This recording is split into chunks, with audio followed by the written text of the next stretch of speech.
bound. Save us all. Ooh, they're gonna burn it down. Save us all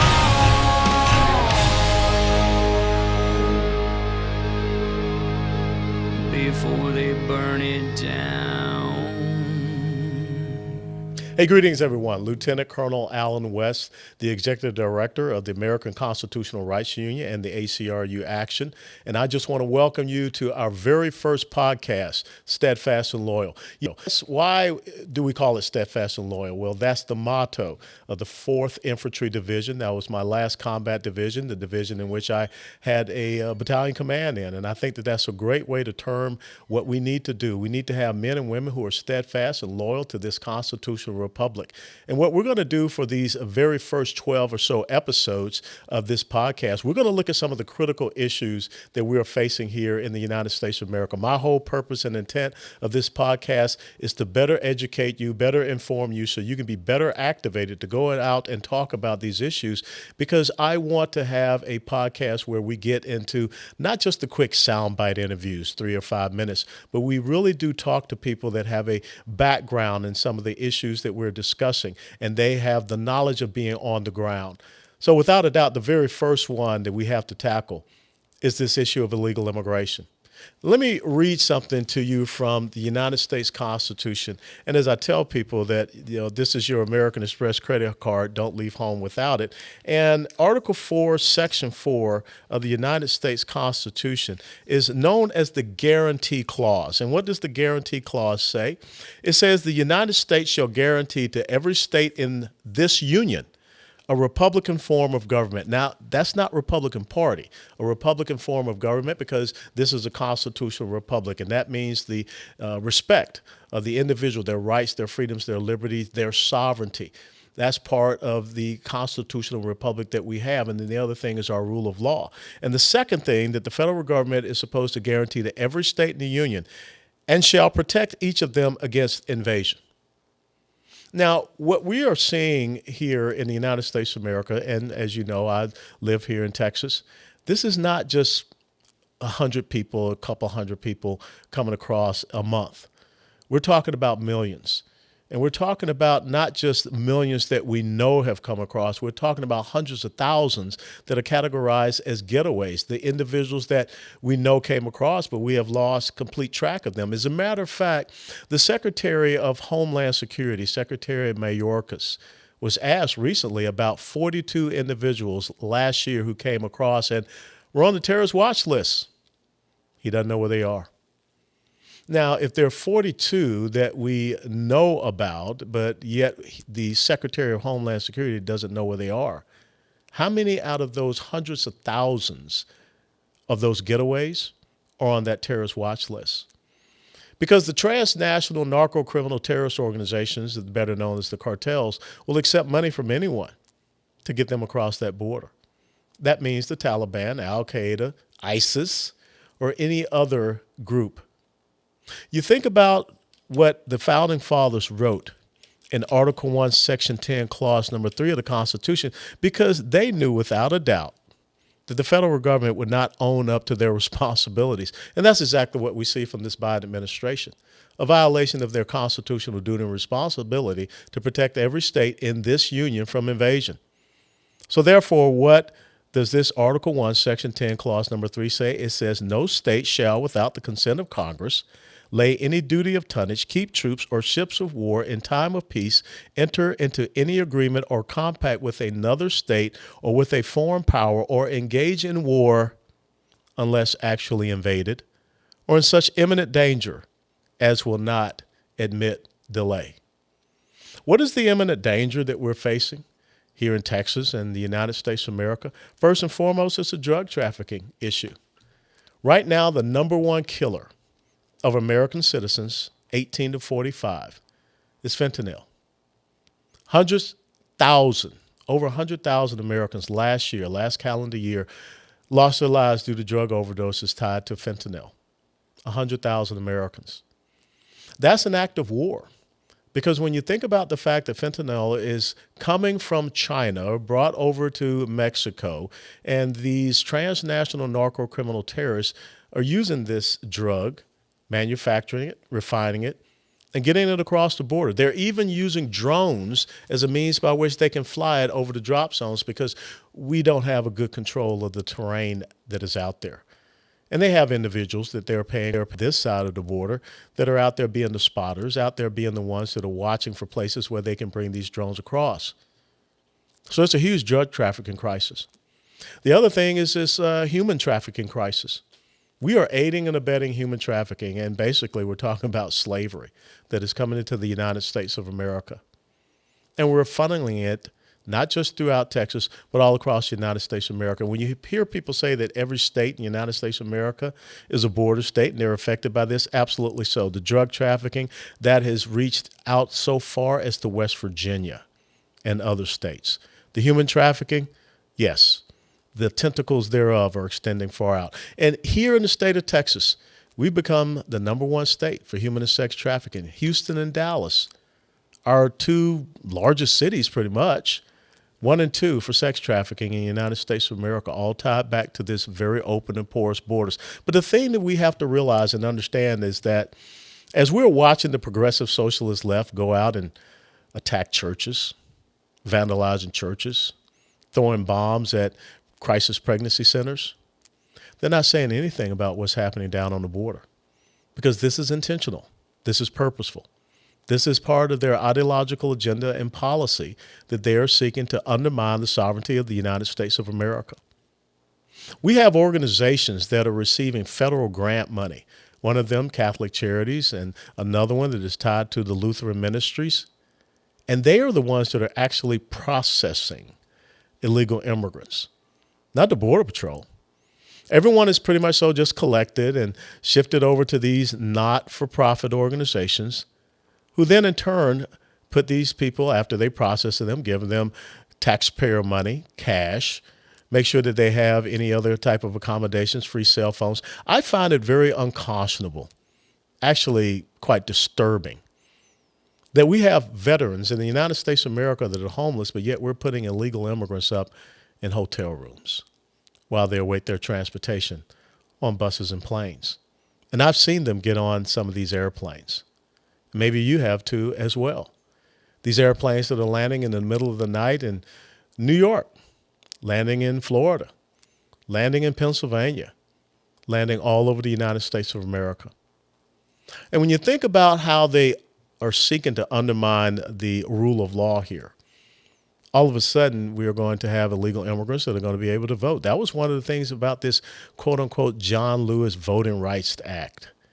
And in New York, the city there is, and also in California, there are municipalities that are allowing illegal immigrants to vote in municipal elections because the progressive socialist left does not care about whether American citizens should be the ones that are out there voting. As a matter of fact, we just came through the census process, and one of the things that the left wants to do is they believe that the redistricting process should be based upon numbers of people, not citizens. And so that's how they are going to seek to skew the redistricting process. They didn't maybe do so well with that this time, but remember, as this continues to build and build, what happens 10 years from now if we don't stop this flow? Where we saw close to 2 million last year, and all estimates are that we will top that number in this year, 2022.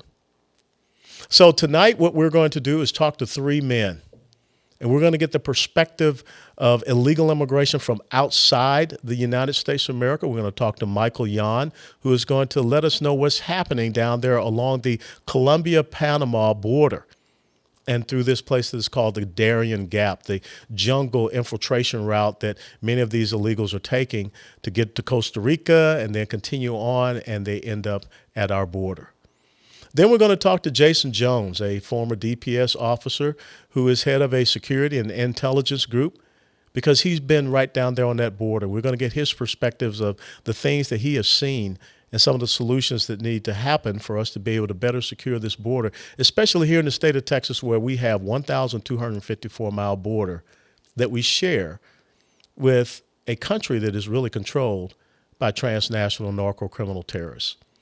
And then we're going to finish up with talking with one of our local law enforcement officers here in Texas, the sheriff of Denton County, Tracy Murphree. Because every county in the United States of America, not just Texas, every county in the United States of America is now a border county. And we want to talk about some of these stresses and strains that they see, because Denton County is on a major thoroughfare, which is I-35, just right before you cross over into Oklahoma. So those three perspectives are here tonight to help you have a better perspective and a better idea about what is happening in the United States of America and here in Texas and on further down into Panama, and what we must do to secure this constitutional republic from the clear and present danger, the invasion that we're facing. Hey, greetings, everyone. I'm being joined by Michael Yon, who is an American writer, author, blogger, war correspondent, and a photographer. He served in the United States Army Special Forces, de Opreso Liber, in the early 1980s, and he became a writer in the mid-1990s.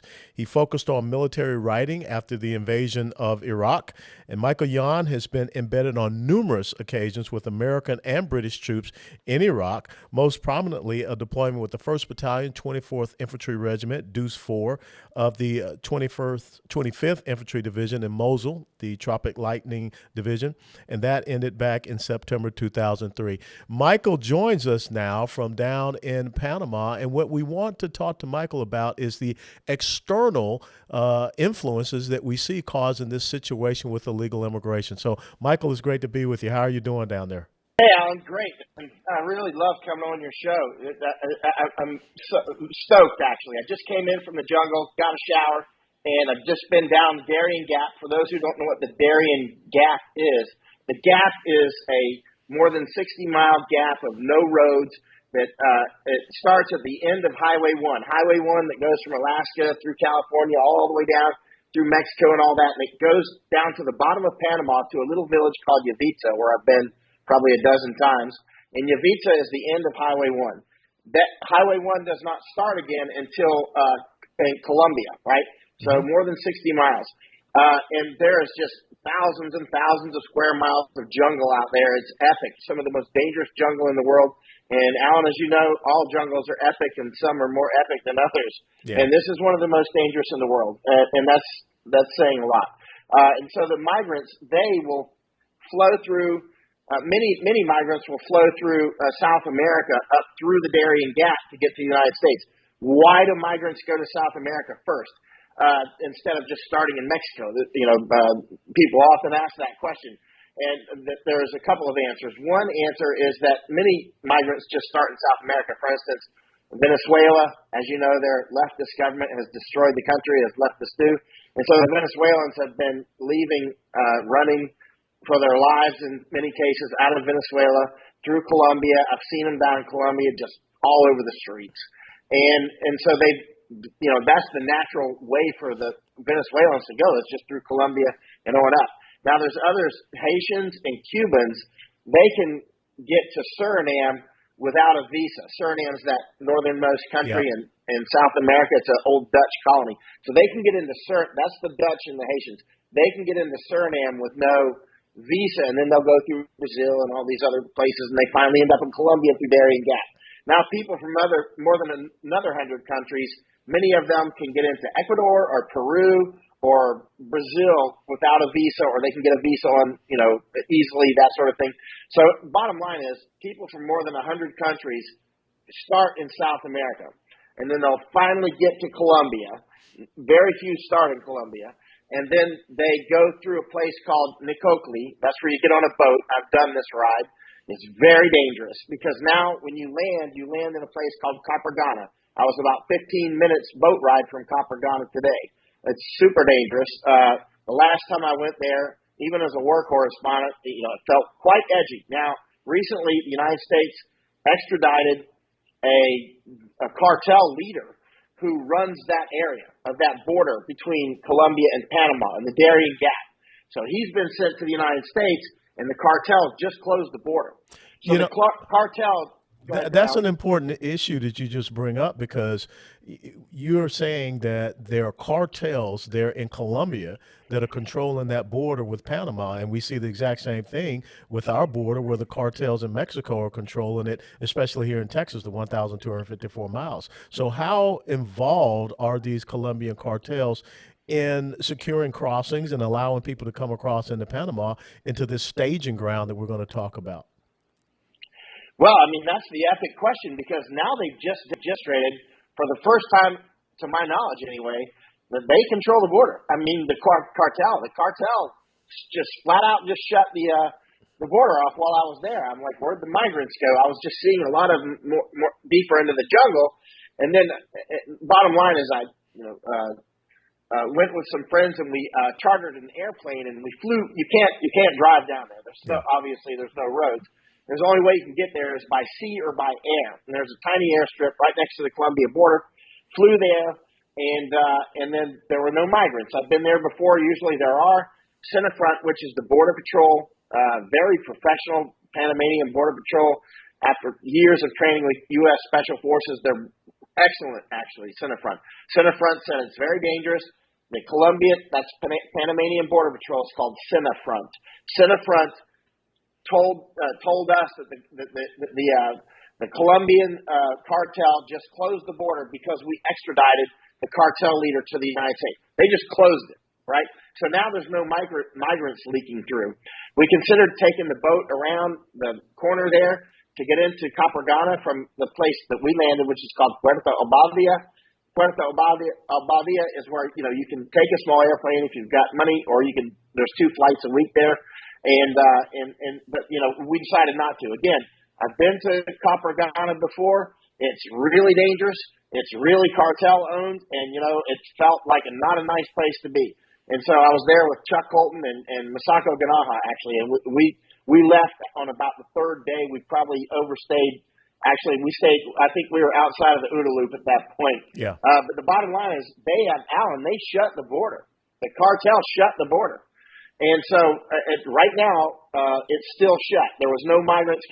Today, we took off from the airplane. We'd just been down there 3 days. And I mean, on the Panamanian side of Puerto Badia, and also in some Cuna Indian villages where the migrants normally come through. And as we left, I told the pilot which way. This is a small, very powerful aircraft. So we could go low in the jungle, and it's mountainous down there, and it's a rainforest. So you know how that gets out, and so it's kind of really rainy and all that. But we got down below it, and we were following the route where the migrants generally go. We did see 2 groups, but those 2 groups were probably 5 days in, right? And they were along a river called the Rio Membrillo, which is I've been way out on that river a lot before. And those migrants would have gotten in before the cartels closed the border. So there's still, say, water in the hose, you might say, of migrants that are coming through. But until the cartel opens that border between Colombia and Panama, she's closed. Meanwhile, the United States, of course, is saying that, we can't control the border, which is absolute nonsense. I mean, I'm all over the Darien Gap. Last year, I took 2 congressmen down into the Darien Gap and quite a lot of other people and showed them so that they could see. For instance, Congressman Tom Tiffany from Wisconsin took him deep into the Darien Gap. And he could see we could easily shut that off. The Panamanians are not just, throwing a welcome mat out. Basically, the United States is throwing the corn on the ground, and the ducks are walking through Panama. Right? Well, you bring up a great point because you're talking about a very long trek, and this trek is starting, as you said, Ecuador, Peru, Brazil, coming through Colombia. How is it that these people are being sustained? How is it that they are getting food, they are getting water, they're getting these other resources? Because this seems like a pipeline that has been established. And so I'd like for you to address that. And the other thing, I want you to address this staging camp, this base that is there, and the fact that we had our own Department of Homeland Security, Secretary Mayorkas, that was down there. And all of a sudden, as you have seen, this staging camp, this base has grown. Oh, it has. Let's see, where to start with this? Okay, let's start with the money. this morning, as an example, while I was waiting for the airplane, there's a Cuban there that was in the same one-star hotel, and it earned all 1 stars of that. There was a Cuban who's been staying there for a month, and he had been there with his mother, and his mother was 73. He said he and his mother got kidnapped in Colombia before they into the Panamanian side, and he had $1,500. They said they tied him up and all that sort of thing, kept him for a few days. He paid what he could, which was $1,500, and they let him go with his mother. And then he got stuck on the Panamanian side in that first village, which is Puerto Balboa, which is where I just flew to, right, and just flew out of this morning. And so he's stuck there in a hotel that's, full $5 a day, right? And so he's got money. Many of the people that you see, most of them actually they're not really poor people. They're not people that are running from famine and that sort of thing. So they're not seeking asylum, and they're not troubled and all these things? Well, see, that's an important question. Like many of the Haitians, for instance, have lived in Chile or Brazil for years. And you'll tell them, like one guy that I met about 3 weeks ago, 2 weeks ago, he had lived in, he said he'd lived in Brazil for 10 years. And many of the Haitians say they lived in Chile for 3 or 4 years. You'll often hear 3 or 4 years, and they'll show you their ID card. I'm like, do you have a Chilean ID card? Oh yeah, sure. They'll show it to you. And I've got a lot of them. I got a whole bag full of them. I took them up to Washington D.C. and put them out in front of a bunch of congressmen. And because before they come across the Texas Mexico border or into Arizona or New Mexico, they'll ditch those IDs, right? Usually on the other side, right? And so you can go. So I've gone down there and picked a bunch of them up, and then later I hired somebody else to do it. And so with those, the reason they ditch those is because if you cross into Texas with a Chilean ID card that you've been there for 4 years, you obviously don't have grounds for asylum, right? Yeah. And so most of the Haitians are doing that. Actually, most of them Brazil. Or Chile in particular. And many of the Cubans have been in other places, many in Brazil. Many of those have been in other places like Ecuador. And so, but they're not like this is a detailed subject, so I could go down a lot of rabbit holes, but let's talk about money again. Many of them, the poorer ones, they have to walk the entire gap, right? So they start in Capacana, and that's where their robbery and rape starts, and murder. I mean, it's really serious. And then they go over something called they go over 3 main mountains. One of them is called the Montaña de la Muerte, the mountain of death. And you won't believe how many people fall off of that thing. And then they start getting lost in the woods. They're lost out there. Many are just gone forever. We think about 10% die. It's unknown actually how many die, but we think about 10% just based on hundreds of interviews. And then if they make it to the mountain of death, and basically the fire swamp, you might say, they get lost out there. Then they have to do what's called the 3 crossings, crossing 3 rivers, and they call it the 3 crosses, right? And many of them drown. Like today when we're flying over, I've been up in those rivers so far in these dugout canoes. I mean, you go up there. As you know, the jungles are not nice places to sleep on the ground, and they don't bring hammocks or anything like that. So they go down to the rivers. And these are people from cities. They don't know anything about flash floods. They don't know anything about rainforest and the mountains, and you know where this goes to. Yes. So they sleep on that soft sand on the rivers, and then you see their shoes, and especially their sleeping pads and their shoes. You'll see them all down the river, right? And bodies, I don't see the bodies because by the time the bodies get down to the places I would be, they've already picked them out, right? Yeah. But many people drown, huge number. Like one group, this would have been maybe a year ago when I was down in some of the villages. One group came in and they said there were 40 in their group, and literally 50%, 20 drowned one night in a flash flood. It was often it's nighttime because they're sleeping on in that nice soft sand, and then then it hits them. Absolutely. So then if they make it through that, now they come through another area where they get robbed again. So there's multiple areas where you get the robbery and the rape. And in this next area, they get hit by a lot of Imbara Indians, who are the Indians who often take me out, and on horseback. And they have guns, they have knives and machetes and that sort of thing. So they're the indigenous tribe, and do they kind of have an autonomous zone outside of the control of the government of Panama?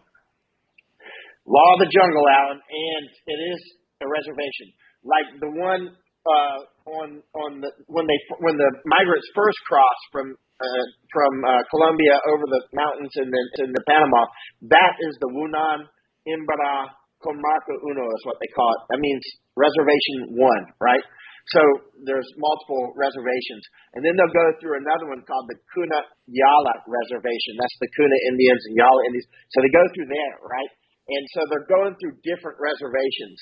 And the Indians, now the Indians are starting to fight each other. Like I was out with Kuna Indians yesterday and the day before. And now they're starting to have friction with the Imbara Indians with whom they've had a war in the past, epic war. And they're having friction because the migrants keep changing their routes. And there's various reasons why they change their routes. For instance, this is interesting, Alan. When the migrants change their routes and go through different new villages, they're new to those new Indians that have not encountered them either recently or maybe ever, right? And so at first there's no criminality or it's very small. And then the criminality grows. So the market is created. And this is the law of the jungle. You are like 20, 30, 40 miles from the nearest hard road, right?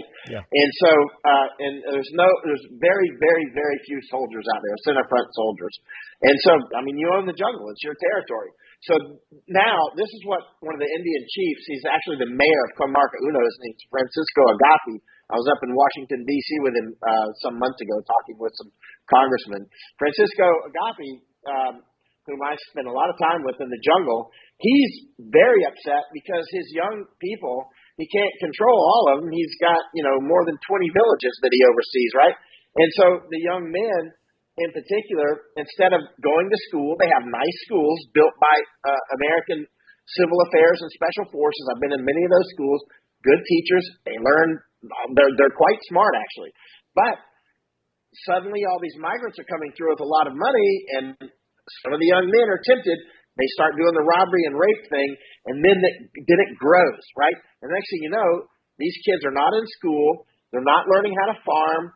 And they're starting to do drugs and alcohol, right? So it's destroying various villages. So, and that just creates more violence against the migrants.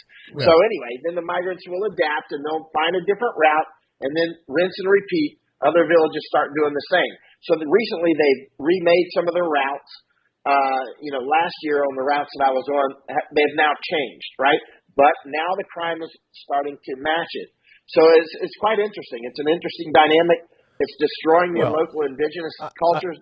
I think the thing is we hear from the Biden administration that they're doing the humanitarian thing by having these open borders. But what you're talking about is the beginning of the inhumanity that is happening, even in Colombia before they even cross, and definitely as they're going through this Darien Gap. But I'd like to transition and talk about the visit that you witnessed of Secretary Mayorkas down there in Panama at one of these staging camps, and how, like I said, you and I had this conversation, we've seen that camp grow. So in other words, do we have an administration that is outside of our country, supposedly the person charged to protect our borders and protect our homeland is really aiding and abetting it and encouraging this? Oh, 100%. In fact, that was about 3 weeks ago. We could look on his Twitter to see, but I was down in the Darien Gap, just come out of the jungle. I got a message from Tom Tiffany's office, congressman. I was going to meet him up in Arizona. Remember, I took Tom Tiffany into the jungle here last year, and they wanted to see some things on the Arizona border. So I was heading up there. I just reserved my flight to leave the jungle here in my hotel, and that's when Mayorkas announced that he's coming to Panama. So I canceled my trip to Arizona and stayed here because I suspected he would go to a specific place in Darien province called San Vicente Camp, where the migrants come. And so I just went there and waited. And sure enough, he actually came there. So he came in on 4 Blackhawks, which I made video of them coming in. And then he got out from the airfield, which I flew right over today, or right by today, not exactly over it. And he drove over to San Vicente Camp, maybe 700 meters away. And they stayed for about an hour, right? and I droned while they were in there, and so I've got, I know what the camp looks like. I've spent months down there, right? And the camp has right now holds about 500 people, but people that work in the camp have told me that they're expanding it to 1,000, and this is important. There's more to the story than this. So now it's up to So when Mayorkas left, he then tweeted that he just got back from Darien Gap, which is a lie. He was not in Darien Gap. He was in Darien Province. That's not Darien Gap. Darien Gap is in Darien Province and partly in Columbia as well, right? But he did not go to Darien Gap. He went to Darien Province. Mm-hmm. And so, anyway, that's neither here nor there. But the bottom line is, there's a program between Costa Rica and Panama called Controlled Flow. Controlled Flow is a program that was thought up and negotiated with the United States, Costa Rica, and Panama, right? So the United States was the nucleus of this Controlled Flow program. And the Controlled Flow program is designed to get migrants through the camp system and from Panama into Costa Rica and then up to Nicaragua, and then they continue. But there's no controlled flow with Nicaragua. Like about 4 or 5 days ago, I was actually on the Costa Rica border with the migrants going through that way, and then I came all the way down to the Colombian border. And so I've seen the whole route, right? And here, the controlled flow is important because Mayorkas is smoothing out the flow. First of all, they're increasing the size of the camps, right? So from 500 to 1,000, and then there's another camp. That's the San Vicente camp. There's another camp called Lajas Blancas, which I've been to 15 or 20 times. Lajas Blancas is now empty but manned. For instance, Senafront, the Border Patrol and medical staff are right there. They were there last time I was there, maybe 10 days ago, and they said that they were waiting for migrants. Usually that camp is full, but the controlled flow is now so fast that they're not accumulating in the camps. They're just, like, for instance, now I've met people deep in the Darien Gap, 25 miles up the Rio Membrillo, almost exactly 25 miles by my GPS. And usually that would take them maybe 2 weeks or so to get to Costa Rica from there. Now it's like 48 hours or so. So you can get from way out inside the Darien Gap. You get into the controlled flow, into the first camp in a village called Canaan Membrillo, Canaan, named after the biblical Canaan, actually. Yeah. So I've been to that village 3 times recently. I took Ben Berkwam out there actually twice. And so we went out there, and that's the first camp. Usually they would accumulate in those camps out there because I've been out and I've seen them a lot. They could be stuck there for a week or 2 weeks or even longer. But now it's like you're in and you're out. If you come in at the right time of the morning, you might be in and out within an hour, right? Mm-hmm. And so, but at least by the next morning, when all the piraguas, which is the dugout canoes, an armada of those will go downriver and drop them off at another place called Puerto Limon, 25 miles downriver. Then they get put on 2 deuce and a halves, which are numbers 203 and 233. Those are the 2 deuce and a half that pick them up off the river and take deuce and a half is a truck for all the civilians that don't know. That's a 2.5 ton truck. So they got 2 of them that they use, and those 2 exactly, as you well aware, deuce and a halves are the mule of the army, right? Mm-hmm. And so, and since the Panamanian army is basically stood up by the U.S. or that's not the Panamanian army, but it's their Senafront, Border Patrol, Border Police, right? So anyway, they use those 2 deuce and a halves, and they're just constantly busy. And then they take them to Lajas Blancas or San Vicente camp, and then buses come every day, and those buses go 10 hours up to another camp near the coast, about an hour and a half actually from the Costa Rican border, and then from there they take smaller taxis, which are like the big white vans that you'll see in a lot of countries as those, right? So those that sit maybe 15 people or something. So those a little army, not a little army, but a bunch of vans will come throughout the day to pick them out of that camp, and then they just drop them off at the border, and then they walk across. And I was just up there. They walk across in Costa Rica, and Costa Rica says, "Welcome to Costa Rica," because Costa Rica is very civilized, and they let them flow right on through. So in other words, what you're saying, this is a super highway now of illegal immigrants. Alan, let me tell you about that. Listen, right now is the rally season, and only maybe 500 a day are going through right now. Of all the different flows, when they finally meet up the border at Costa Rica. But come dry season in December and January, that's when it kicks every year, right? Yeah. And this year, two things. As you know, Mayorkas was down here smoothing the flow. This is much more efficient than it was last year in every way, right? It's much more efficient. It's clearly got our seal of approval, not mine, but the United States government.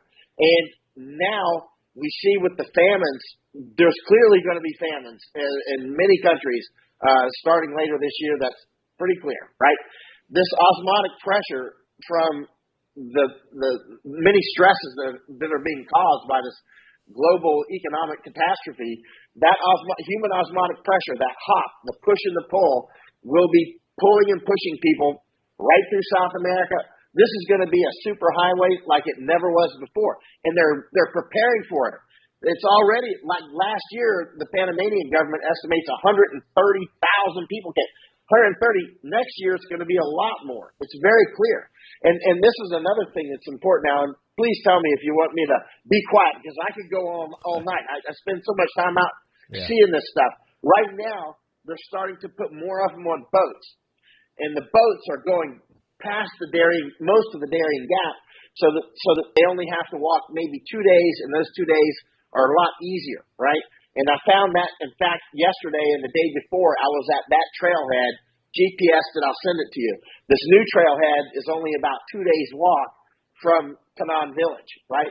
So it's not, you don't have to go over the mountain of death. You don't have to go over the three crossings or any of that stuff. You do have to get robbed and raped a little bit and killed, but most of them are still going to make it through, and they do keep coming. And so this is the thing that our government is drawing them through: robbery, rape, murder. Everybody I've taken down here, I'll tell them, just like I'm telling you now, but it's more surprising for them when just person after person after person tell the same story about the little girl that fell off the mountain. Or this guy from Cameroon told me about a week ago, he said 2 of his friends fell off the mountain. One broke his leg. He was too big to carry, so they left him to die. And another one was small enough, so they hired some people, and they were carrying him out.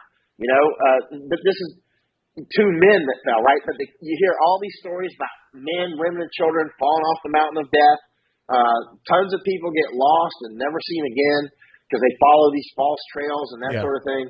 And then others are murdered and just die from waterborne illnesses. The elements. And again, this is a biologically very dangerous jungle. Some jungles are not. I went to the British jungle tracking school over in Brunei. And the reason it's in Brunei is because these Central American jungles, for instance, they used to have their jungle school in Belize, right? But they moved it over to Brunei partly because so many of their British soldiers were just getting so sick that they had to depart the military, right? Yeah. And that's why I'm saying this. These Central American jungles, all jungles are jungles, but some are more jungle than others. And this one, malaria is endemic. You won't believe how much. I was talking with a center-front soldier today while I was waiting for our airplane. He got meningitis, and now both of his eyes he can't see very well. So they took him out of the jungle, and now he gets to sit there and check passports before they get on an airplane, right? But what's even worse, Michael, is that when you hear this talk about lifting Title 42 from this administration, is not just the lifting of title, it's all of these other communicable diseases that these individuals can bring into the United States of America as well as they're transiting through tuberculosis. These. Absolutely. So let's close it out by talking about the solutions, because without a doubt, this is intentional.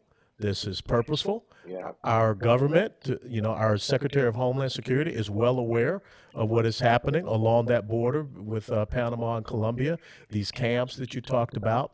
So what are the 3 solutions that you see for us to stem this external start of this illegal immigration surge? This one is all about osmotic pressure. The reason that they're coming is because, first of all, let me give you a little background. I've seen a lot of borders around the world, whether it's Thai, Burma, been out with there. Last year I was in Morocco watching people crossing over, they will cross the Med, right? Or they'll try to get into Ceuta and Melilla. I was in Lithuania last year watching people come all the way from Africa and Iraq and in Chechnya trying to come through, right? And I grew up in Florida, and you are very well acquainted with Florida. You know, Cubans would come up practically in bathtubs to get. So as we know, border walls or border obstacles are important, very important. However, as a military man, you also know without the people guarding the wall doesn't matter, right? Yes. And so you have to have three layers of defense. One is an obstacle, two is people guarding it, and three, the policy that does not create the osmotic pressure to just come, right? And so this osmotic pressure, the push and the pull is severe. Because, for instance, I was down in Colombia last year. I was in a hotel, and CNN's playing on the restaurant. Why is CNN everywhere? CNN's playing on the restaurant, telling people about how they can get through Colombia up to Panama. It's like an infomercial, right? It's unbelievable. So there's an information war that Americans don't know about, encouraging people from all these countries to come to us. I mean, there's packets that you'll find on the ground in Mexico. You probably got your hands on some. There's these packets that tell them exactly what to do. It tells them, go see these guys. The Catholic Charities is unbelievable down there in McAllen and other places. I've seen them in action. You've seen them. So all along the way, whether it's Norwegian Refugee Council or the UN or the UNICEF or all these things. I mean, there's all these pumping stations, as Congressman Tiffany calls it. I've stolen that from him because that's exactly what they are. They're pump stations. So we got this pipeline, and there's these pumping stations. And there's an information campaign going on that Americans don't see because it happens overseas in different languages. And that creates some of the osmotic pressure, the psychological idea that, hey, we can just go to America. And then they get into the pipeline. And they can and do make it, as you know, by the millions. So but again, as these famines, which are clearly coming, set into place, or start to form, as this year unfolds and into 2023, and the dry season comes here, because every year with dry season, that's the season for coming, bushwhacking through the Darien Gap. This thing is set to be a super highway, a pipeline of proportion that we've never seen. Well, last year was multiples bigger than any year before. The next year, 2023, no telling how many are coming through. But that's why I'm down here laying the groundwork, getting a handle on things, getting to know all the chiefs and that sort of thing, the center front. So, the Panamanians, most of the Panamanians don't even know what's going on. Like here in Panama City, when you bring it up, they're like, really? Because they don't see it. It happens in Darien Gap, which is it's like the bayou of South Florida and in the swamp. You know what I mean? They don't see it, and they just go by buses every night up to that camp by Costa Rica, which is out in the boondocks. I was just over there, but the people in the village near that camp don't want they actually don't want the migrants there either. But from there, they get on those little white buses and go to Costa Rica, and they're gone. But it's a steady flow, right? And you said diseases, tuberculosis, multi-drug resistant. Yeah, many of these people are coming from places like Afghanistan, China. They're coming. I've seen a lot of mainlanders, which is strange. That's increasing. Mainland Chinese. Yeah. More than 100 countries, and many of these. I say Afghanistan because that's a red country for tuberculosis. And also the terrorist aspect as well. I mean, we know that there are 42 terrorists that were apprehended. That the Homeland Security Secretary said in a hearing up there on Capitol Hill, he had no idea where these 42 terrorists are. So that's a threat as well, because ISIS, Al-Qaeda, Taliban, as long as you have cartels involved, they'll take anybody's money. So as we close out, last 3 minutes, what's the message that you want to convey to the people that are watching this podcast about what you're seeing down there? Well, this is clearly a war strategy. I mean, clearly this is an invasion. Let's just call it what it is, because that is what it is. And what do the powers that be who are doing this want to do with these people? I've spent more than half of my life downrange in other countries, in more than 80 countries that I've either lived in or honestly traveled to, not airport stops, more than half of my life. And one thing I've learned is that not all fish are compatible in the same aquarium. That's why you have a fish tank chart, right? For instance, last year when I was in Lithuania, the Lithuanians are like, we have to have Chechens in a separate camp, because once you have more than 6 Chechens, that's They say Chechen critical mass is 6. You get 7 Chechens and they go to war with the people around them. So this is a thing that we're having in these camps as well. They're fighting each other in the camps. There's a lot of fights in the camps. There's a lot of violence between the migrants, and often when I'm walking by them or they see us people that I bring sometimes around there, they're shooting us, flipping off birds and that sort of thing.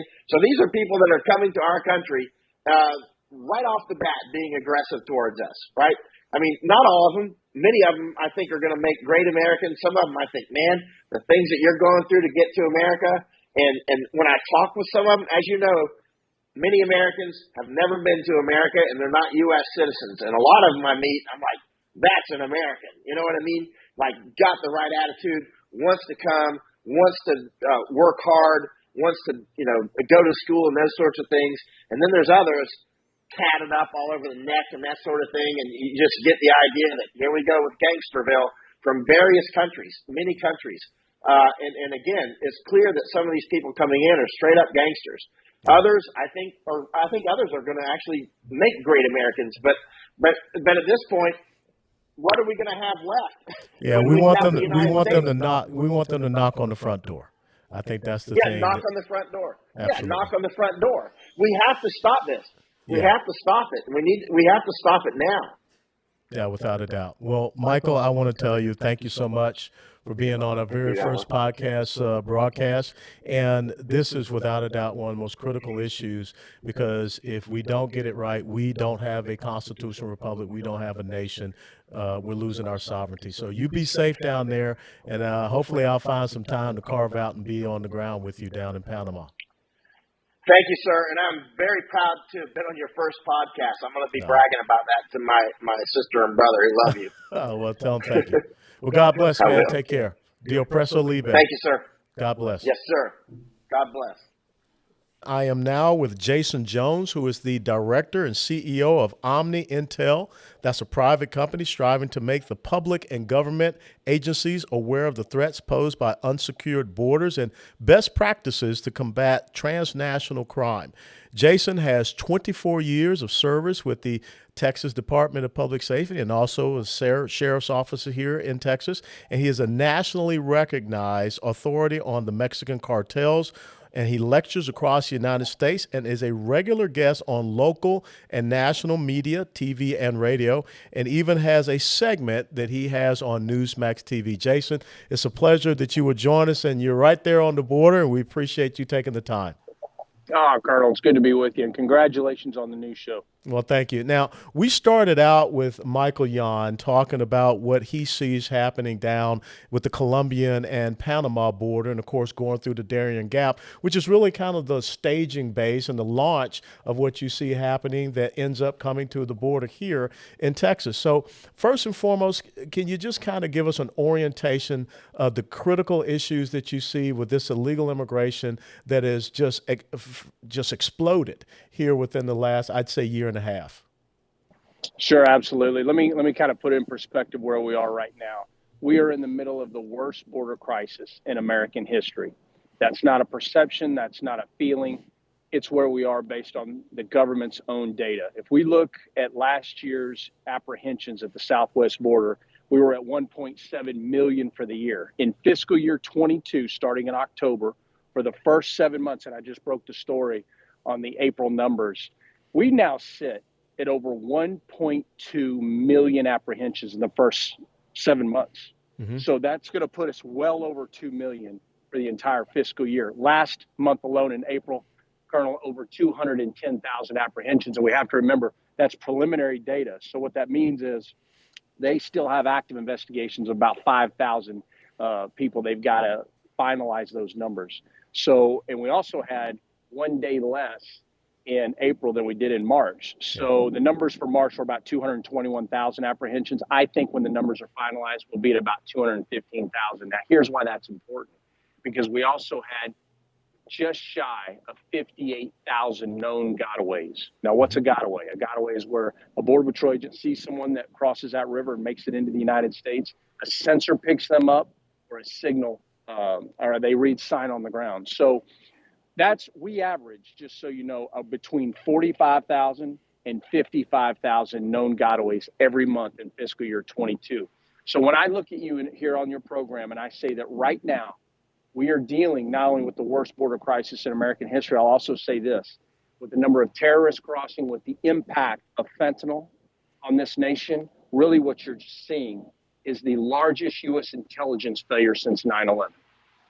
You know, it's interesting that you say that. And to put it in perspective, when you talk about these numbers, 2 million, 1.7 million, we're talking about larger than some states in the United States of America. I mean, Rhode Island or Connecticut or maybe even like Kansas that is coming across into the United States of America illegally. But I want you to really define when you talk about apprehension, because a lot of people think that that means deportation. But apprehension really does not mean deportation. So can you elaborate on that? Sure. Yeah, I got bugs out here like crazy right now. But you got to stop spraying that sugar water on you, man. I'll tell you, so it's a great point because it is different. And apprehension just means that they were encountered illegally between the ports of entry, violating USC 1325, which is the code that says if you cross that border illegally into the United States, you can be apprehended. So that they're apprehended for it. But you're absolutely right. Depending upon the country of origin where they come from, under the current DHS requirements, this is going to surprise a lot of your viewers. There are only 3 countries right now we are deporting. And the ones I'm going to tell you are really going to surprise you. Mexican citizens, Guatemalans, and Hondurans. Everyone else under this administration right now is allowed to stay in this country. If you are Cuban, if you're Venezuelan or Nicaraguan, you are here on what is known as a humanitarian visa or a humanitarian parole, they call it. Those are the folks that are also getting the cell phones. Everyone else, Middle Easterners, Africans, Pakistanis, you name it, from all over the world, they get what's known as a notice to appear. Now that can change tomorrow because DHS is changing the requirements day in, day out. But as I talk to you for about the last 6-8 weeks, that's what it's been. And that's why you've seen a massive increase of Cubans, Nicaraguans, and Venezuelans hitting our border. Yeah, that was one of the things that Michael talked about is even the Haitians. I mean, you have Haitians that have been living in South America for 3 to 4 years. And he talked about the fact that a lot of people drop their identification cards on the Mexican side because they don't want to be caught with those identification cards that show that they've been living in some of these other countries. And they're not really asylum seekers. They're just taking advantage of this open borders policy. That's absolutely right. We call them economic migrants. And it's just like the Russians we're seeing cross right now as well. And even though we're having all the issues that we are between Russia and Ukraine, we are still letting in just amazing numbers of Russians we've never seen before. And the worst part of that, Colonel, is that we just had the 4-star general for NORTHCOM testify before Congress that there were more GRU agents in Mexico than in any other country in the world. Now, what's a GRU agent? That's an agent that's basically like the CIA for Russia, operating in Mexico. And yet we've opened up our borders wide open to them. So one of the things that I think Republicans and Democrats have both gotten wrong, and you hear me talk about this all the time, is that we still look at that border through the lens of immigration. And that's extremely important, but we know the recipe for success on immigration. The problem now is national security. Yes. There are so many other issues. I mean, when we talk about losing 106,000 Americans to deadly fentanyl and methamphetamine in a 12-month period, we have never been where we are. And of that, I can directly link fentanyl deaths, which, by the way, are at over 70,000. Of that 106, over 70,000 directly linked to fentanyl, to 2 cartels, Cartel Jalisco New Generation and Sinaloa. And yet you hardly hear them discussed on the national media and by our own government. That's interesting because, a lot of people are under this perception that we can just deal with or negotiate with the governors of these states or provinces across the border, or we can deal with the Mexican government itself. But is it true that really the cartels are the ones that control this ground, not so much the government? Oh, it's absolutely true. When we look at what I call the quantum leaps of the cartels going back to 2006, and Colonel, I worked all of this. I mean, I was a undercover narcotics agent in 2004 in Brownsville, in 2009 as the Los Zetas and the Gulf Cartel went to war, as they called it. That's their terms. We were right in the middle of it at that time. And what really happened in 2006 is you saw where the cartels went from organized crime into an insurgency. Yes. Because that's when the Calderon administration began combating them. And literally, they were fighting back. We were having 6 to 8 hour gun battles on the Mexico side at the southern border during that time. I mean, we were stunned, using everything from light anti-tank weapons, 40 millimeter grenades, 50 caliber belt-fed machine guns. And then in 2009, they took another leap into terrorism. This is where you may remember the 72 men and women who were killed in San Fernando by the Los Zetas, or the 300 men, women, and children in Allende who were killed, chopped up in pieces, and then guisoed, or basically cooked. Because the cartels have a saying, you can't count a body that doesn't exist. So today where we really see them now is a parallel government in Mexico, because we have done nothing to stop them. And that's why we have so many deaths in our own country. But to answer your question, you're absolutely right. We have given up operational control of our southwest border. A week and a half ago, I was in West Texas in Alpine, and I sat down with the regional director of all operations. And I asked him, tell me some of the things that are going on out here. What are you seeing? And also I sat down with their program manager over their unmanned aerial systems, which are basically their drone programs. They are detecting hundreds of drones every single day. Think of that. Yeah. And some of these drones that they're detecting, this is just Texas, and not all of Texas, just where they have detection equipment. Some of these drones have thermal capability. So not only do they own the sky at our border and into the United States, that means hundreds being detected crossing into our country. They then own the sky, which means they own the ground. Yes. And then from there, they use the Halcon network, which are lookouts. We call them Falcons, because they're everywhere. They check on and they check off just like law enforcement, which may stun your viewers. And they operate a 12-hour shift, an 8-hour shift, depending upon which cartel or which cell or faction they're working for. And they communicate into Mexico to the cartel leadership known as Central, where they handle the movement of everything. And so every bend in that river is a gate. And when that gate is open, and they can see it from the sky, and they can hear it from the ground, from their ground units, both on our side and on the Mexico side, that's when they shoot that gap. And that's how they're getting so much deadly fentanyl into our country. So to round this out a little bit, as we have transitioned from a national security model to a processing model, and as we process these hundreds and hundreds of people at a time, what that does is it pulls in the resources. Now you got all the Border Patrol agents doing nothing but processing, and then here comes the drugs on the flanks. And that's how it works. No, you're absolutely right. 2 weeks ago, I was out in Alpine and drove from Alpine down to Terlinga.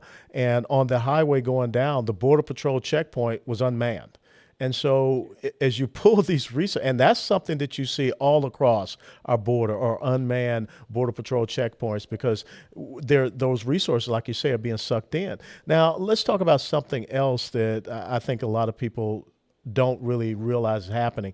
The cross-border engagements coming from the cartel. I mean, the fact that we have people that are transnational narco-criminal terrorist organization, non-state, non-uniform belligerents that are firing across the border into our sovereign country, into our sovereign state.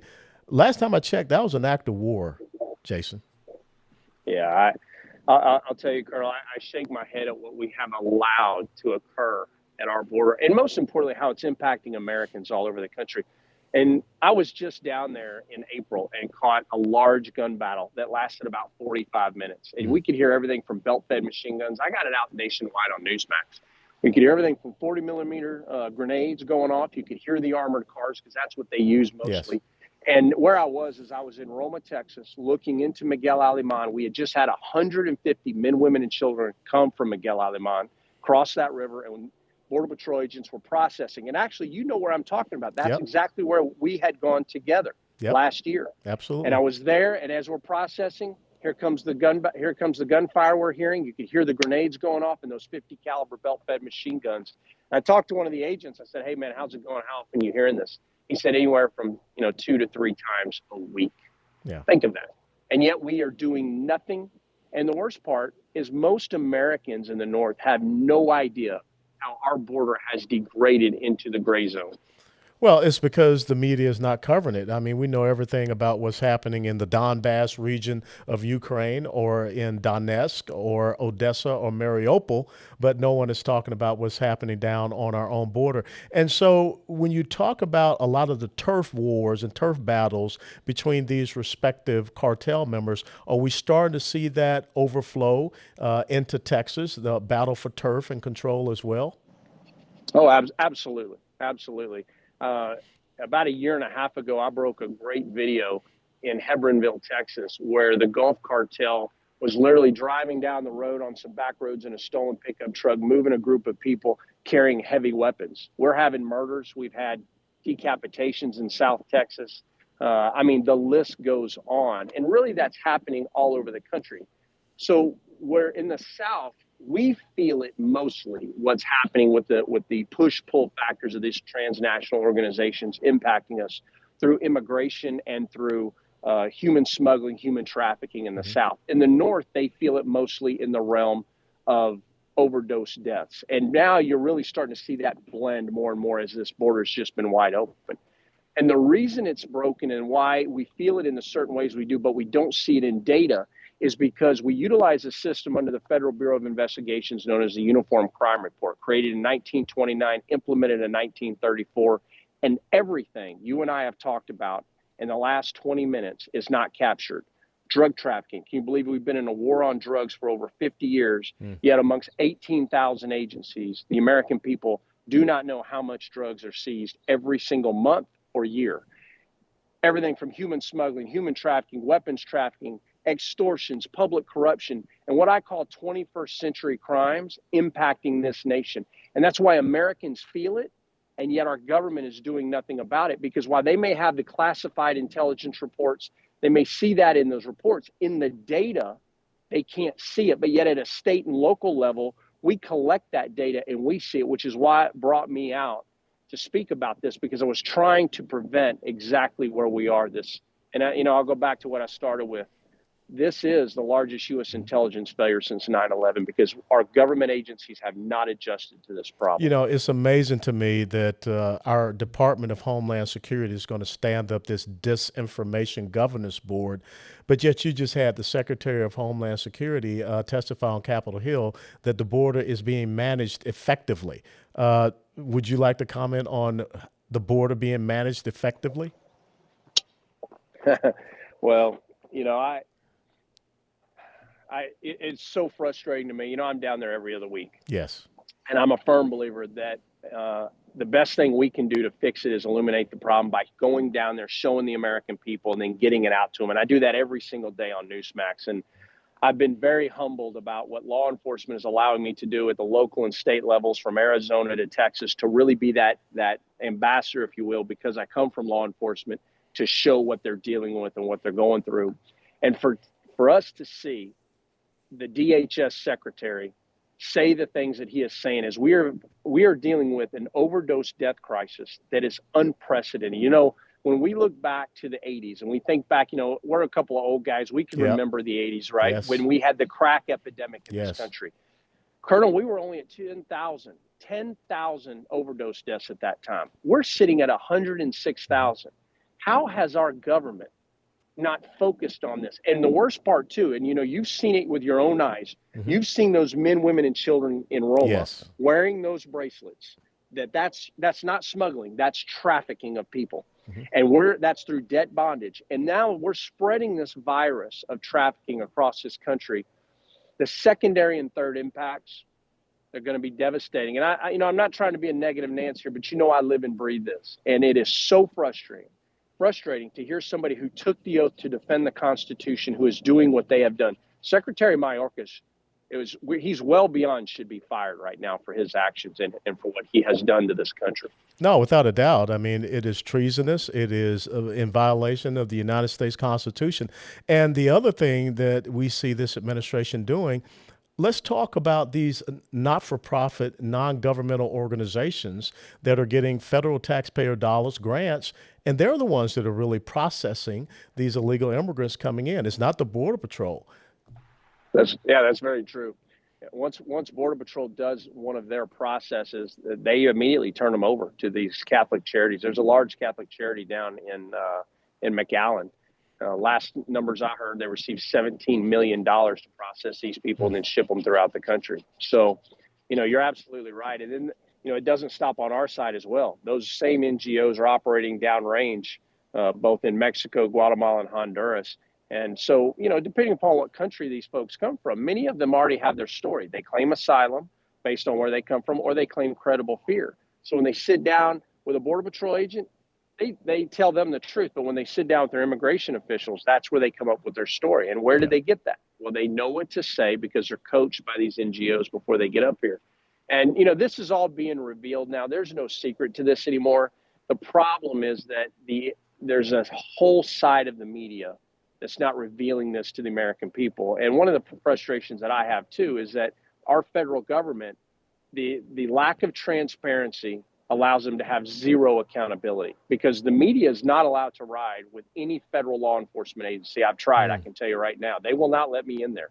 So that's why you see me going to the state and to local, because by getting in there with law enforcement, that allows us to really illuminate what is actually happening down there.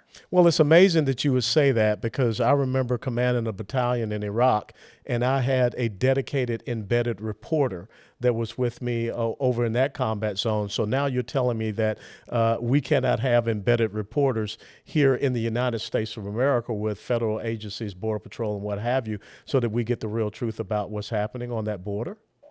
That's absolutely right. If That's you notice, you haven't seen any news organizations embedded with law enforcement down there at the federal level. I've been trying myself and I can't get in, and it is what it is. Yeah. So we have workarounds for it. But one of the reasons I throw data out is because people will say, well, if they don't see it, well, then why will they believe it? Well, I use both what we're seeing down there and the government's own data to help validate this stuff, because the data is there if you know where to look. Mm-hmm. And, I've been in this game quite a while, so I know exactly where to find it and get it out to the folks. Well, let's talk about solutions. Everyone is hooked on the panacea being a border wall, but I'm of the mindset a border wall is only as good as the fact that you have ground surveillance that is on the ground to have eyes on that physical barrier or obstacle. So what are some of the solutions that you see should be implemented down there? And if the federal government has abdicated their constitutional duty, what can we do more in our respective states, being it Texas and Arizona, because New Mexico and California is not going to do anything, but what can we do in those two states to stem this flow? Sure. So I really look at what's happening at the southwest border in two different paradigms. One, the immigration issue, which we know exactly what needs to be done to fix that. That's actually an easy fix. It really is, and I'll talk about that. The second is the national security implications, which are going to go well beyond probably the time we have to discuss here. But when we talk about immigration specifically, first and foremost, we know that building that border wall funnels people to where we have the bodies to capture and apprehend them. Second, we know that the migration protection protocols work because we saw that in the data when it was implemented under the Trump administration. Third and final, one that most Americans are not familiar with, is the over-the-horizon approach. That by far is what you've heard me talk about going back for several years that we know works, because border security doesn't start at your border. No. It ends at your border. We should be working this all around the world so that as people enter South America, those tripwires are being tripped, and we have working relationships with those foreign governments to start deporting them from down there well before they get here. That's a no-brainer. So we know that works. What really is the push-pull factors on immigration is what comes from our own government. You see that very clearly under this administration and how they're operating. If you tell people to come and they come and they're able to make it, they immediately phone back to their family members in their state where they come, or in their country of origin, and they tell folks, hey, we were able to make it. Come on, now's the time. And then when I'm down there and I talk to them, all of them are being told by both the local smugglers, the Mexican cartels, and the long-haul smugglers around the world that if you want to come to the United States, now's the time to come. So that's the driver in the push-pull. You cut all that away, it stops it. And so we know how to fix that. That's not a problem. But the issue at the end of the day is that this administration is not going to take it on. Now let me kind of transition here to the national security implications of what we're dealing with. There are two main factors here that are directly impacting the American people the most. First and foremost is the overdoses. So how do you combat that in both the short run and the long game? In the short game, you've got to go after the labs. What has happened with Cartel Jalisco New Generation and with Sinaloa is that they have doubled down on these mega labs in Mexico. Mm-hmm. And when we talk about the production of methamphetamine real quick, some of these mega labs are able to produce anywhere from 3 to 5 tons of methamphetamine a week. And we know that CJ&G has over 100, so we've got to crush those labs. Second, fentanyl. Some of these pill mill labs that are run by chemists that the cartels have hired directly out of universities, these labs are able to produce millions of pills. So where I'm going with this, Colonel, is that under the Fourth Amendment, we cannot apprehend, seize, and arrest our way out of this, because by our model under Fourth Amendment, it moves very slowly by design. So when the government comes after us under an investigative process, it moves slow, and we want that.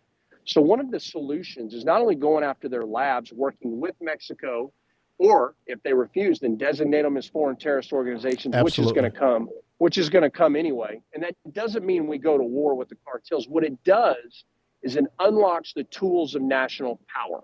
Mm-hmm. So what does that mean? It means I'm limiting their mobility globally, because you can't be a terrorist traveling on aircraft and on large barges, ships, etc.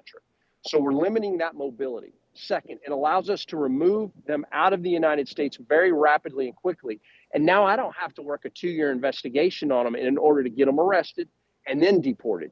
So we're putting speed into our own system now, which allows us to get these people, because we have, and listen to me on this when I say this, well over tens of thousands of these cartel members in this country moving this deadly poison. So it's putting speed. And third and final, you hear all the time that people talk about, well, we need to target the money.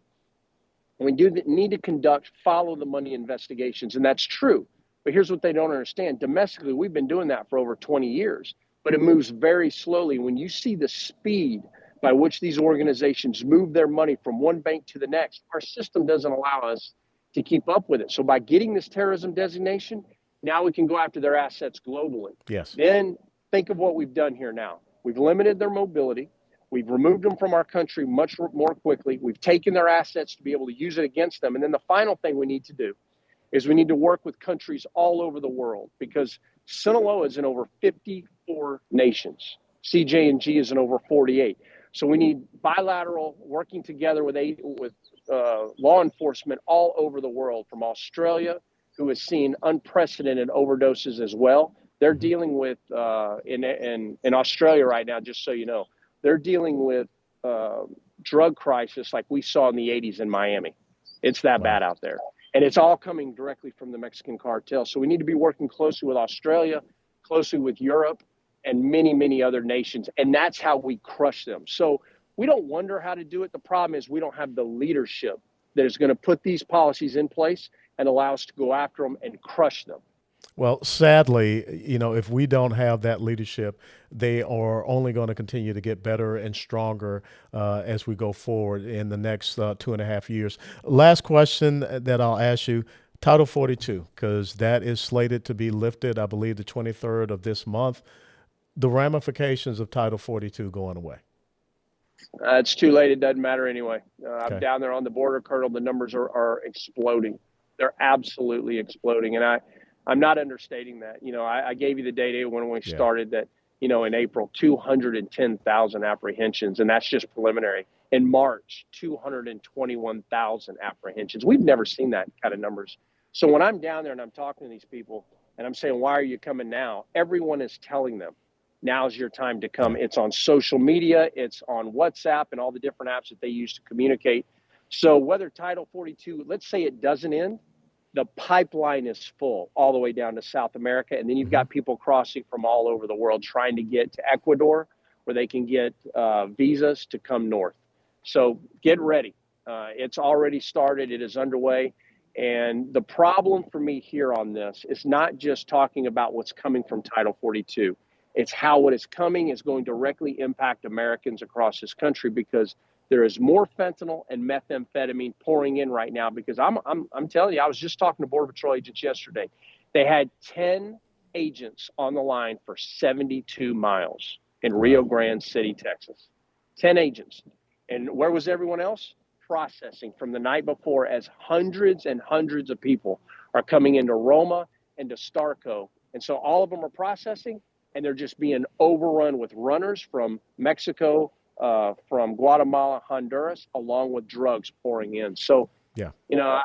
As you know, I'm a straight shooter. I love that. I put on a lot of bad news, but I shoot you straight. I'm working it every day, and it's already happening. We're seeing it degrade more and more, literally daily. Well, that's what people need. And the other thing is that when you go out to Brewster County, Alpine, out in the Big Bend sector, I mean, it's wide open there. And no one is really talking about the single military-age males and the camouflage and the dark uniforms that are coming across that border. And that's the real, even greater threat. So can you tell everyone here where they can follow you over at Newsmax TV and your segments that you're putting on? You bet. We've got a Battle at the Border series that's coming out this weekend. I'm very proud of it after we embedded with DPS aircraft section out in West Texas, showing exactly what you're talking about. It's going to air this weekend, both Saturday and Sunday. But you can find me every day on Newsmax, but also at Tripwires and Triggers. I'm on TikTok, Twitter, and all the social media sites. So if you want to keep up with what we're seeing and happening on the ground, we're posting it every day to get it out to the folks. Well, we appreciate all that you do, Jaeson. Your 24 years of service in law enforcement and the continued service that you're doing right now. And get inside before those bugs eat you up because the sun's going down. So God bless you, ladies and gentlemen. Jaeson Jones, thank you. Thank you, Colonel. Always good to be with you. Good. My pleasure. Steadfast and loyal. Hey, greetings, everyone. I am now joined by one of the great Texas law enforcement officers. That's the Denton County Sheriff, Tracy Murphree. Tracy, thank you so much for taking time out of your busy schedule to be here with us. Thank you for having me, Colonel. We have talked about, the several different aspects of this illegal immigration issue. What we see happening starting down at the border with Colombia and Panama, coming up through the Darien Gap, what is going on at the border with Mexico. And now I want to talk about what are the ramifications that you see on the ground in one of the largest counties that you have here in the state of Texas, that's Denton County, because so many people want to focus on just the border counties. But what are you seeing happening, in a county that is just shy of the state of Oklahoma and on a major thoroughfare, I-35? Yeah, just being sandwiched between Oklahoma City and Dallas, I-35, of course, it's a main corridor. What we're seeing right now is methamphetamine is completely out of control.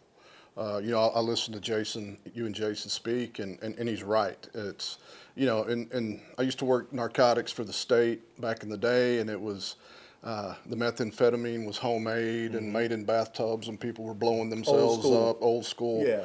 Bathtub, and now it's all coming from Mexico, and it has taken over most of the counties in Texas, and especially the rural counties. We have Wise County over to our west, and Cook County up to our north, and they're seeing unprecedented methamphetamine coming into their counties. Fentanyl, it is killing our youth. We have fentanyl overdoses happen all the time in Denton County. They're happening so much that we work a fentanyl overdose as a homicide. Yes. It's we try, if we can, we try to trace back where they received it, where it goes, and we're charging people with homicide because absolutely, Jaeson once again is correct that our kids are dying from this, and fentanyl is such a unique drug. It is, it's tapping into the epidemic of the painkiller addictions and things, opioid crisis that we're going through. And, these pill mills in Mexico, if you put 4 grains of fentanyl, you may be okay. You put 5 and it'll kill someone. If you think this guy in a back room working for the cartel cares whether there's 5 or 6 grains of fentanyl in a pill, he doesn't care. Yeah. And then these young people, I say young, it's young and old alike, it touches everyone, but they try to take the same dosage that they would normally take of this medication, and they're dropping dead. Yeah. And it's all socioeconomic backgrounds, all races.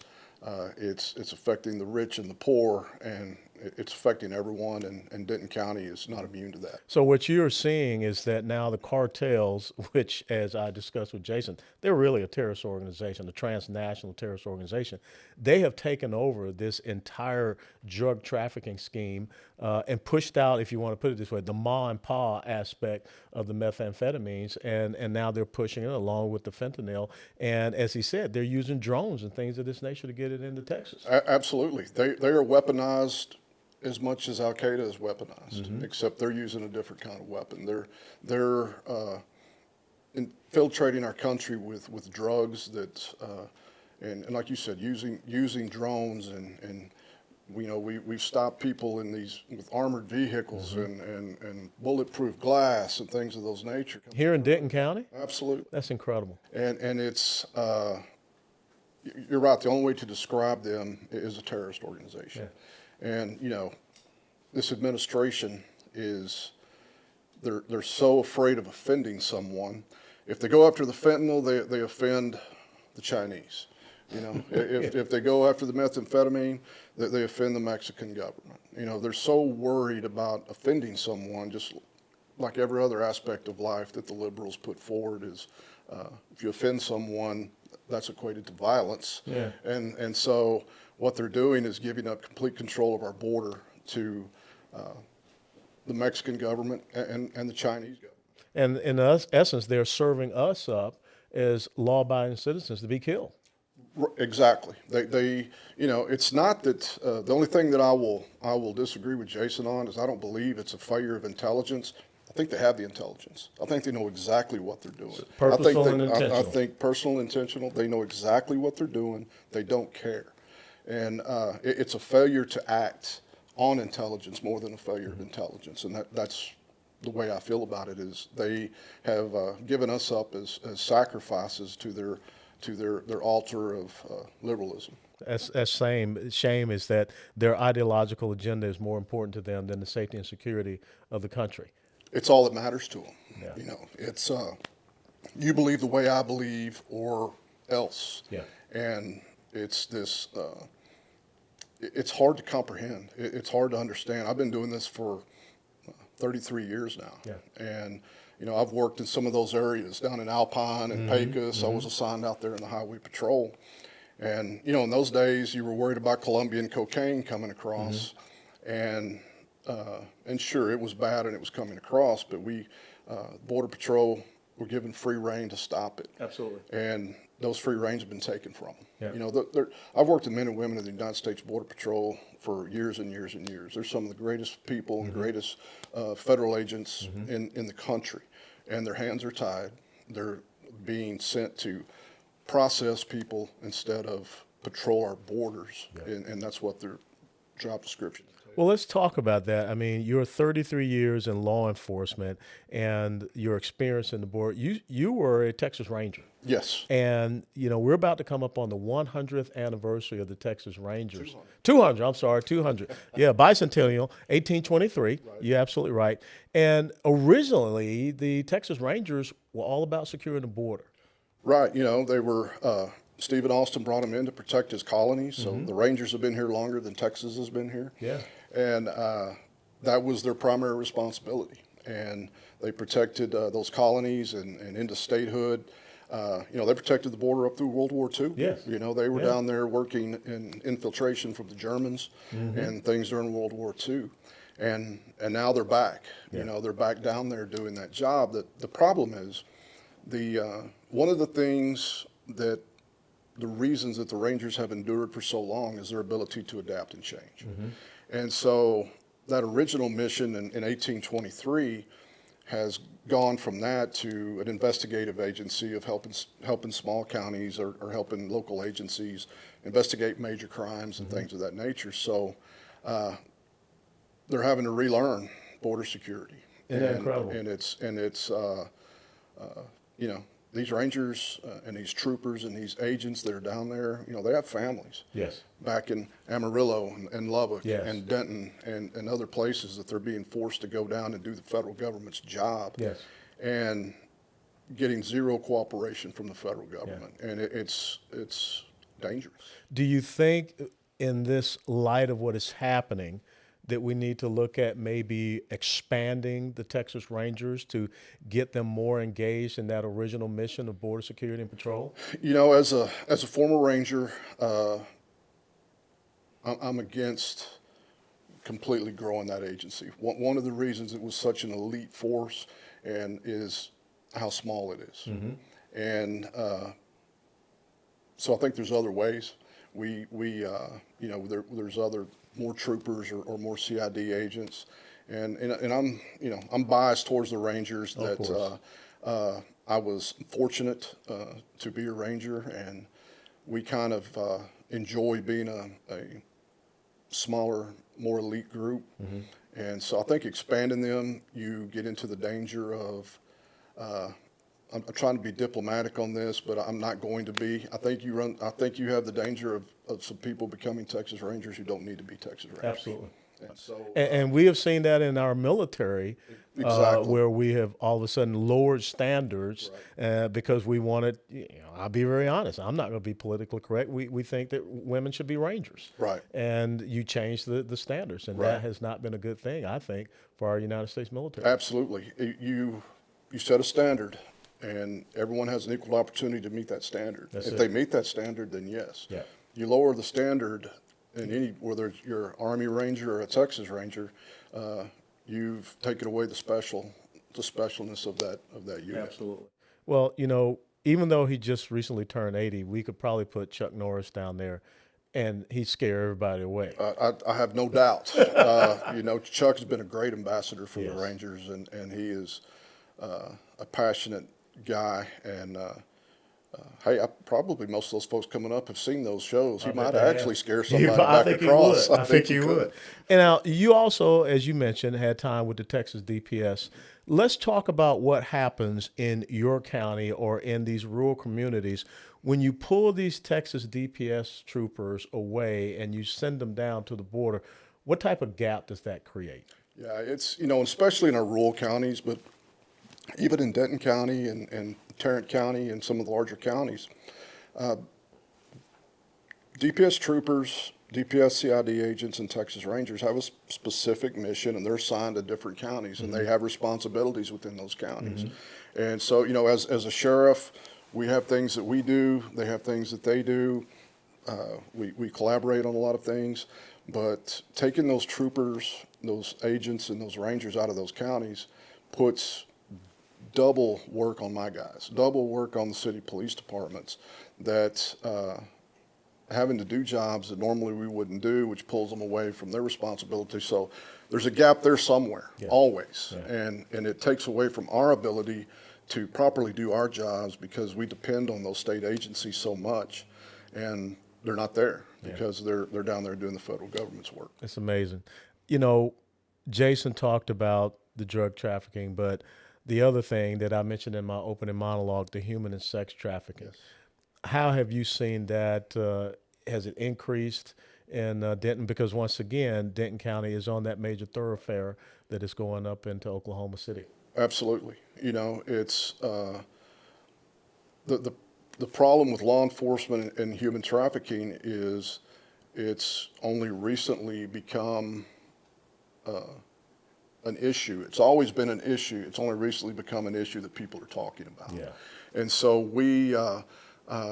what I've done recently is I've established a human trafficking unit where that's all they work. We have investigators that's all they're going to work.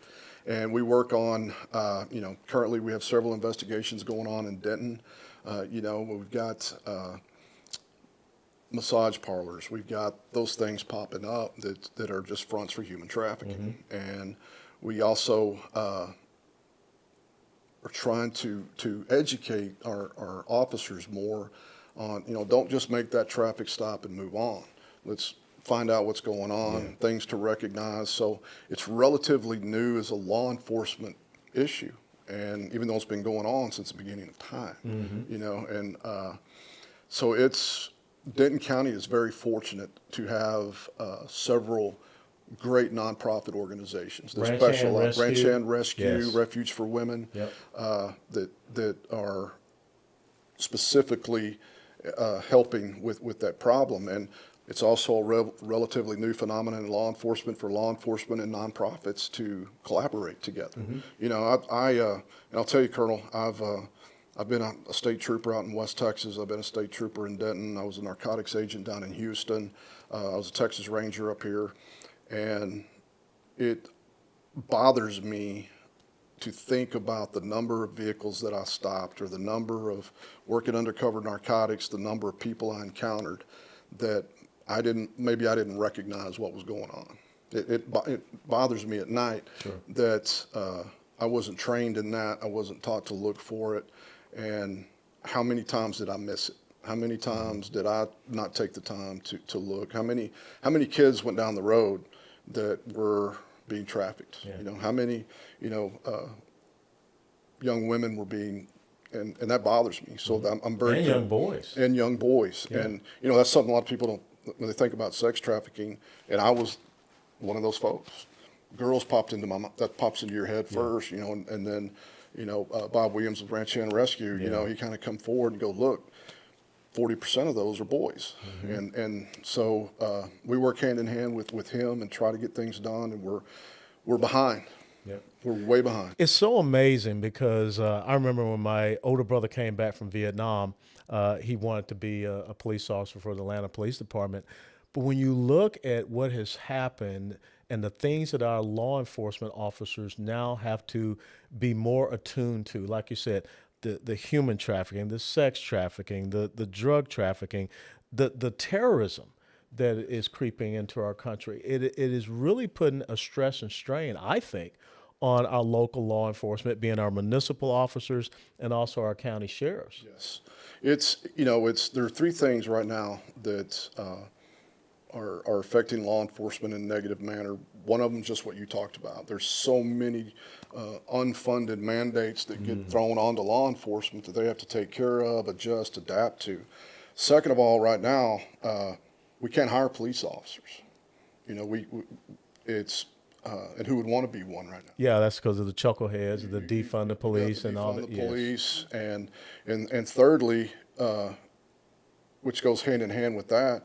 I mean, look down in Dallas County, where the city of Dallas, where months later these officers are being indicted by DA on doing their job. I know, John Crusoe. I live in Dallas County. And it's, look, as a Texas Ranger, I put police officers in prison from everything for theft to murder. And no one hates a dirty police officer more than a good police officer. But police officers are scared to do their job in a lot of places. And luckily, Denton County is not one of those places. But, I have a warrant unit that goes all over looking for warrants. I won't let them go to Dallas County. I forbid them to go to Dallas County. Wow. Because if they go down there and they get into a situation, they're going to end up in jail. And I can't help them.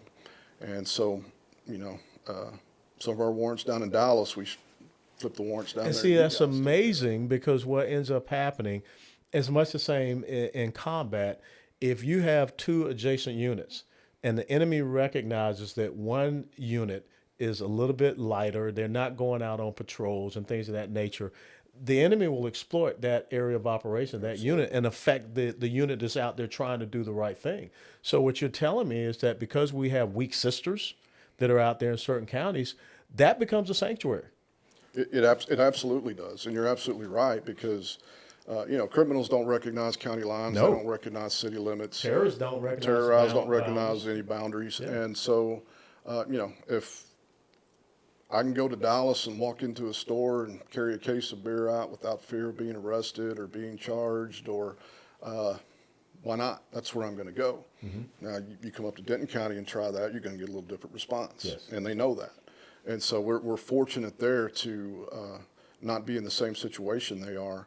But it just compounds. And then you have the border situation where all these criminal aliens are coming across, and they're taking advantage of you talked about it earlier. They get to stay in motel rooms, and our veterans are on the street in Denton County or the city of Denton, because the city of Denton has one of the most liberal, homeless policies in the country, and so they flock there, and it's everything's backwards. Yeah. It's I don't understand. Well, I remember, I think it was DC Comics' Bizarro World, with Superman, where everything was up was down, right was left, and that's where we are. And coming back to what you just talked about, we've got some really major counties here in North Texas, and we're not that far away from being at Arkansas or Oklahoma. Are the counties working together to try to stop the drug trafficking, the human trafficking, the sex trafficking? Because like we just talked about, the bad guys recognize the weak sister, and the weak sister can pull the other counties down. Right. So is there a collaborative effort here in North Texas to share intelligence, to share some of the things, best practices even? Right, absolutely. And we're lucky in North Texas. Even some of those officers down in Dallas County whose hands are being tied and the DAs run rampant, they're still public servants, and they still want to do the right thing, and they got into it the same reason I did. They want to make a difference. But you got great sheriffs down in Tarrant County. You got a great sheriff in Collin County and Wise County and Cook County, and we absolutely talk to each other and get along with each other because our criminals are all the same people. Yeah. We have to do that. And even a little closer to home, I've worked all over the state of Texas, and I haven't seen a better place than Denton County where city officers, county officers, and state officers get along as well as we do. And sometimes it's a competition. I've worked in places where the sheriff's office doesn't talk to the police department. That doesn't happen here. We're very fortunate, and we share every day on different things. Like with the city of Denton. Right now we've got the abortion protests and things like that going on, and we have to work together because we don't have enough people individually to take care of all that. So you have a great police chief down there in Denton, and we get along, and that's just not the way it is in a lot of places. Super. Closing moments. What is the message from you as a county law enforcement officer with the experience with the Rangers, with the experience with the Texas DPS, in looking at what's happening with this illegal immigration issue? I hate to keep going back to Jaeson, but it is really simple. I think President Trump was close. I think while he was there, he was close to having the most secure border that we've ever had. He was close to having a solution for that. And I hope it's not too late. And we've been invaded. South Texas does not belong to us anymore. It belongs to the cartels. That's sad. And then you get into some of the corruption in local governments down there that cooperate with the cartels. And so a lot of our law enforcement guys down there, both hands are tied behind their back. And I don't know if we recover from this. I mean, if like you said, there are terrorists on the ground right now. It's not a matter of if, but when they strike us. Yeah. And all we can hope for is to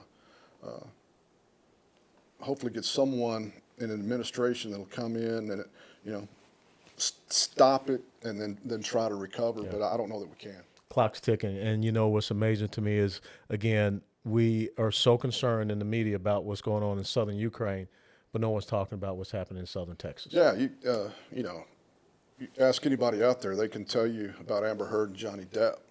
Yeah. What was said, but have no idea what's going on in their own state. They have no idea that we are being invaded by a foreign power, and that foreign power are the cartels, and the foreign power is. We have Russians coming across. Yes. We have Al Qaeda coming across. We have the Chinese coming across that are enemies of our country that this administration has opened the doors to, and we're going to pay the price. Well, this is an insurgency. There is no difference between these cartels and what I saw with Al Qaeda, ISIS, Taliban over in Iraq and Afghanistan. They are non-state, non-uniform belligerents that have violated the sovereignty of the United States of America. We got to deal with it. There's no difference, and it's and they've become, back when I was a narcotics agent in Houston, they weren't as organized. They didn't have, they were just getting started, and Now they have drones. Now they have tanks. Now they have Incredible. anti-aircraft capability. They Armored have vehicles. armored vehicles. They do military training. They brainwash these kids into being combatants. And it's a foreign army that is invading our country. And they're right on our border. They're right on our border, and they're in Denton County. Sad. It is sad. Clock's ticking.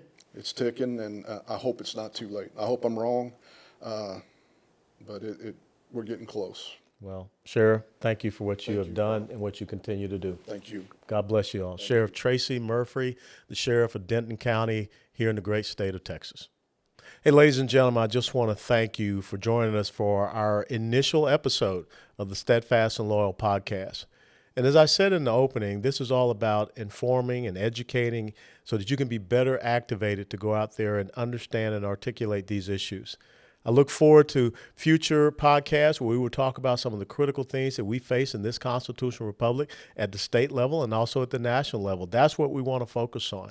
It's not so much worrying about what is happening in Ukraine or in Taiwan or China or Russia or Iran or what have you. We want to talk about what's going on right here in the United States of America, because I believe that we are in an incredible conflagration, a confrontation between constitutional conservatism and progressive socialism. And if we allow the agenda of the progressive socialist left, these Marxist, communist borderline, to be able to prevail here in the United States of America, we'll be that generation that fails in doing what so many other generations has done. And that's to pass on liberty, freedom, and individual rights to subsequent generations. And on my watch, I don't want to see that happen. So I appreciate you all tuning in to the Steadfast and Loyal Podcast. We'll be doing this once a week, 2 hours on Thursdays, because we want to make sure that it's pertinent and it is relevant, and we want to put your kit bag full of all of the great information that you need to be able to do what Benjamin Franklin said. It's a republic if you can keep it. Steadfast and loyal. Before they burn it down.